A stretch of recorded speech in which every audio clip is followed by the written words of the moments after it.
Haridwar press club में कांग्रेस नेताओं ने प्रेस कॉन्फ्रेंस कर प्रदेश की कानून व्यवस्था पर सवाल खड़े किए हैं। ऐसे में कांग्रेस नेता वीरेंद्र रावत ने सीधे तौर पर बीजेपी सरकार को कटघरे में खड़ा कर दिया है।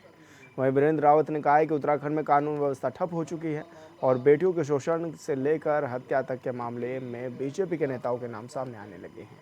इसके अलावा पूर्व जिला अध्यक्ष विमला पांडे ने बीजेपी को चेतावनी देते हुए कहा है कि अगर वंदना कटारिया के नाम का स्टेडियम का नाम बदला गया तो कांग्रेस बीजेपी की ईंट से ईंट बजा देगी। साथ ही उन्होंने ये भी बताया कि कांग्रेस ने साफ किया है कि अगर जरूरत पड़ी तो आंदोलन भी छेड़ा जाएगा।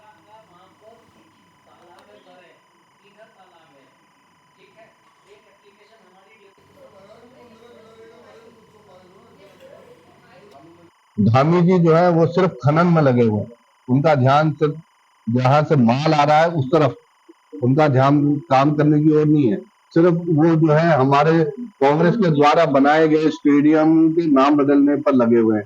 अब वंदना कटारिया स्टेडियम यहाँ पर है, उसका नाम बदलने की कुचेष्टा उनके द्वारा की जा रही है। इसका कांग्रेस जो है पुरजोर तरीके से विरोध करती है।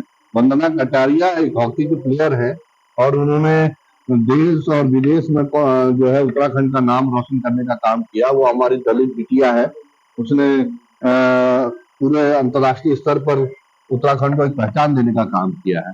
और ये लोग अगर उनको नाम किसी और नाम से कोई और स्टेडियम बनाए, कौन रोक रहा है? आज उनकी डबल इंजन की ट्रिपल इंजन की सरकार है, कोई और स्टेडियम बनाए, नया स्टेडियम बनाए, उसका नाम रखे, कौन मना कर रहा है?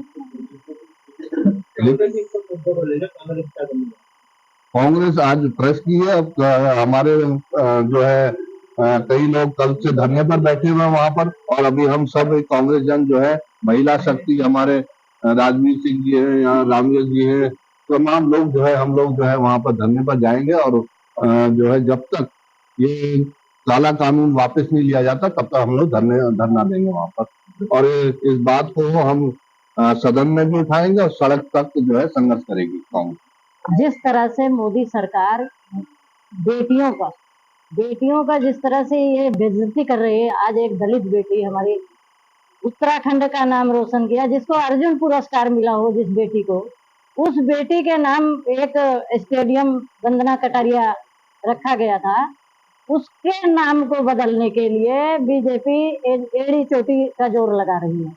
लेकिन कांग्रेस एकजुट खड़ी हुई है, सड़क पे खड़ी हुई है। वंदना कटारिया का नाम जिस दिन बदल गया उस दिन बीजेपी के ईंट से ईंट बजा देंगे। ये हमारी पूरी महिला शक्ति, पूरी हमारी कांग्रेस 2 दिन से धरने पे बैठी हुई है। जैसे कि अभी हमारे भाई ने बताया कि हम लोग यहाँ के बाद फिर वहीं जा रहे हैं।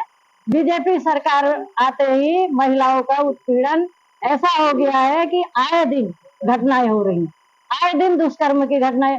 मोदी जी जब मंच पे खड़े होते हैं तो महिला बताते हैं कि हम तो बेटी बचा रहे हैं, बेटी पढ़ा रहे हैं, महिलाओं की सुरक्षा दे रहे हैं, पर महिलाएं सुरक्षित नहीं, ना महिला सुरक्षित है, ना युवा सुरक्षित है। महंगाई चरम सीमा पे है। आज बहनें रो रही हैं कि हम अपनी रसोई में जब घुसते हैं तो उनके आंसू निकलते हैं कि हम किस तरह से अपने खाना बनाएं, नौकरी है नहीं। तो मोदी सरकार जब से आई हुई है और यहाँ धामी सरकार, जैसे हमारे भाई ने बताया कि धामी सरकार और मोदी सरकार केवल बड़े बड़े लोगों का, उद्योगपतियों का काम कर रही है, उनसे पैसा की उगाही कर रही है, खनन माफियाओं से उगाही कर रही है, इनका यही काम।